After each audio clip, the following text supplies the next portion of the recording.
Thaddeus Young, Philadelphia 76ers, with hip-hop since 1987.com.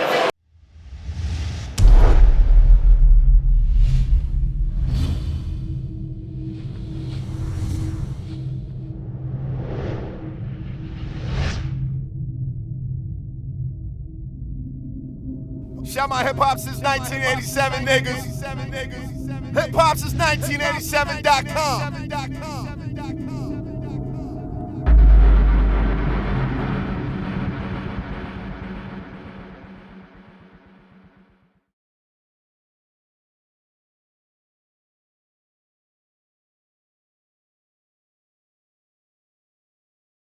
It's your boy E Money with Philadelphia 76ers on Thaddeus Young.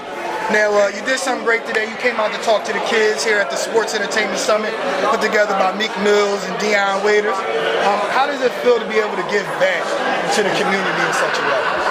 It feels great. Anytime making all the money that we make, and you can come back to reality and get yourself back down to each and every person's level.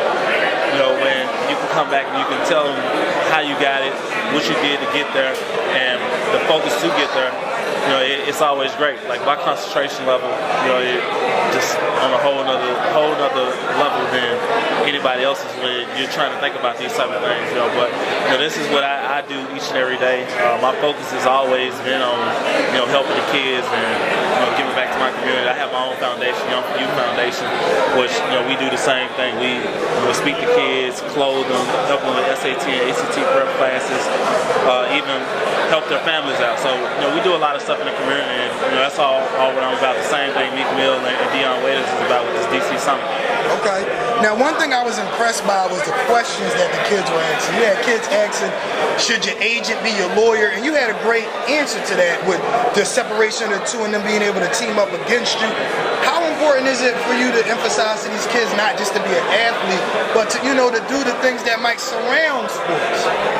I think it all comes with just being business-minded. When you step into each and every situation, you don't go about it as being a high school person or a college student. You got to go about it as being a real man or a real woman in everyday life, and you have to think out situations before you actually do those situations. And that was one of the things that I was always able to do really well, was think out certain situations. And I think I had a great coach, and Ken Carter, who's my business manager now.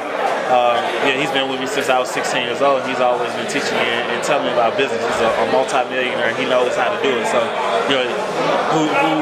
who's no better person than to listen to but him? Okay. Now, you only did 1 year of college, and you also talked about, with you being so young, you had to have the right people around you. How maybe you can break down to the kids maybe what the right crowd is, and what having the right crowd around you did for you. Well, I think at that age, when you're in college, you're able to dictate who's good for you, who's not good for you. Me personally, I always tried to hang around the people who were trying to, do the same thing that I was trying to do, which was make a lot of money and, try to get to it as quick as possible. Me personally, I was always a person that kind of bent to itself a little bit, but I had friends who did things and they were to themselves, but when it was time for us to come together, we hung out, we had fun, and it was the normal fun that college students have. Nothing crazy or nothing that's knocking us out of line with our goals and our achievements and what we're trying to do. So, me personally, surround yourself with good people, always stay business minded, and then always chase your dreams and do the things that you want to do, and go out there at all costs. Okay, now I gotta hit you with some basketball questions because the Sixers are my team. The team is on your back now. We got rid of 2 All-Stars 2 years in a row. I don't know how that happened. I gotta ask, how do you feel about that? And what are your expectations for the team being as though we did that? I'm gonna be honest with you. I was very devastated to see Jrue go. Me too. The Andrew Bynum, when he left, I didn't really get a chance to kind of, play with him, or I didn't really get a chance to, become a teammate with him on the court. So that was a bad factor, but it really wasn't a big factor in my part.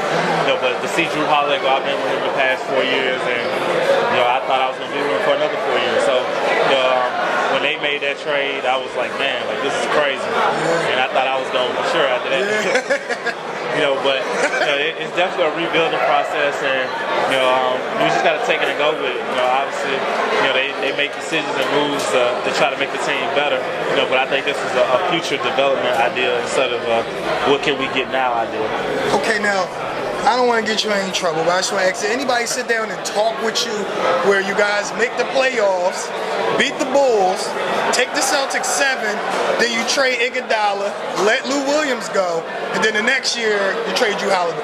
I mean, just because, like I said, you are the star player, and I know that's important that they consult with someone did anybody sit down with you and let you know that was happening? Because they didn't let us.